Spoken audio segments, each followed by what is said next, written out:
بسم اللہ الرحمن الرحیم۔ شمشاد صاحب نے انڈیا سے پوچھا جی سلام دونوں ہاتھ سے کرنا چاہیے یا ایک ہاتھ سے کرنا چاہیے؟ دیکھیں امام بخاری نے باب باندھا ہے دو ہاتھ سے مصافحہ، اور اس میں عبداللہ بن مسعود رضی اللہ تعالیٰ عنہ سے حدیث ذکر کی ہے کہ علمنی رسول اللہ صلی اللہ علیہ وسلم وکفی بین کفیہ،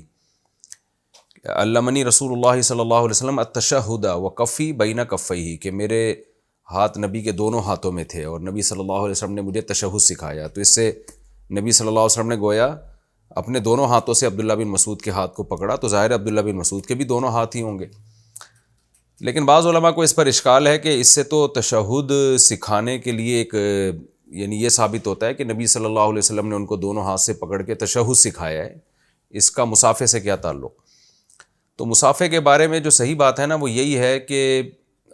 کوئی ہمیں واضح روایت نہیں ملتی اس میں کہ یقینی طور پر کوئی بات کی جائے، تو اس لیے جو ایک عرف میں جو زیادہ بہتر ادب سمجھا جاتا ہے وہ دو ہاتھ سے مصافحہ ہے، اور جائز ایک ہاتھ سے مصافحہ بھی ہے۔ تو ایک ہاتھ سے مصافحے کے ناجائز ہونے کی بھی کوئی دلیل نہیں ہے، اور دو ہاتھ سے مصافحے کے بھی خلاف سنت ہونے کی کوئی دلیل نہیں ہے۔ تو باقی جس حدیث میں ایک ہاتھ کا ذکر ہے تو اس ہاتھ سے مراد ہے اس میں جنس، جیسے قرآن میں آتا ہے نا کہ ان السمع والبصر والفؤاد کل اولئک کان عنہ مسئولا، کہ تمہاری آنکھ سے بھی سوال ہوگا، کان سے بھی سوال ہوگا،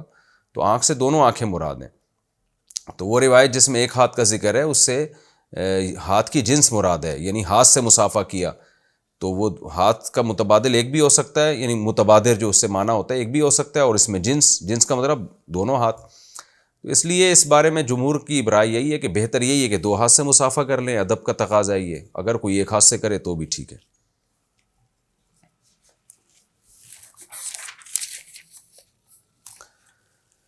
اچھا جی، ذیشان صاحب ایبٹ آباد سے پوچھتے ہیں میں نے سنا ہے کہ والدین کا چہرہ دیکھنے سے مقبول حج کا ثواب ملتا ہے، کیا یہ بات صحیح ہے؟ اگر یہ بات صحیح ہے تو کیا دونوں کا چہرہ دیکھنے سے ثواب ملے گا یا کسی ایک کا چہرہ دیکھنے سے؟ دیکھیں اس بارے میں جو حدیث ہے نا وہ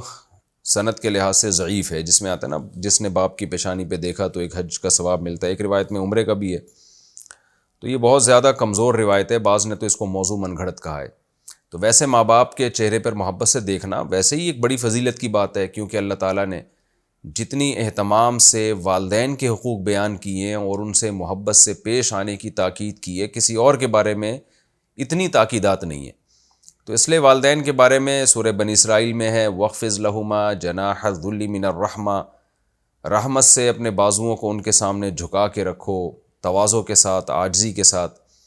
تو جتنا ماں باپ کو ادب دیں گے، احترام کریں گے، اتنا ہی زیادہ ثواب ہے، یہ چیز دنیا اور آخرت میں برکتوں کا ذریعہ بنے گی۔ لیکن یہ جو خاص روایت پیش کی جاتی ہے حج کا ثواب ملتا ہے پیشانی پہ دیکھنے پہ، تو یہ سند کے لحاظ سے کمزور روایت ہے، اور بعض نے اس کو موضوع بھی کہا ہے۔